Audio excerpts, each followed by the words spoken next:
ஓ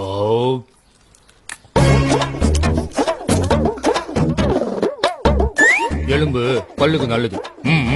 சாப்பிடு. என்னையா இது இப்படி கோழி கிண்டுற மாதிரி கிண்டிட்டு இருக்க?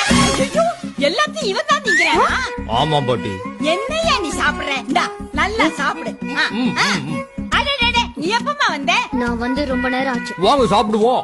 வேணாங்க, நீங்க சாப்பிடுங்க, நான் அப்புறமா சாப்பிட்டுக்கிறேன். இந்தா. பாட்டி என்ன கொஞ்சம் உள்ள வரியா? படு. கூப்பிடுவாங்களே, போயிட்டு வாங்க. சரி சரி, போயிட்டு வந்துடுறேன். படு படு படு. வரும்போது அந்த நண்டு குழம்பு. குழம்பு. ஏய், என்னம்மா? என்னமா இப்படி தலைவலி இலை போட்டு விருந்து வச்சிருக்க? என்ன மாப்பிளையா போறேனா? சோ நல்ல பையம்மா. பாரு பாட்டி, ரொம்ப ஓவரா போயிட்டு இருக்க. உனக்கு தான் அறிவில்ல, அவனுக்கு கூட அறிவில்ல. எப்படி வெட்டி வீசிக்கிட்டு இருக்கான் பாரு. மெதுவா பேசுமா, அவன் காதுல விழுந்துற போது. கேட்கணும் தான் பேசிக்கிட்டு இருக்கேன். எனக்கு என்ன பயமா? அப்போ அது உரைக்குதானே பாப்போம்.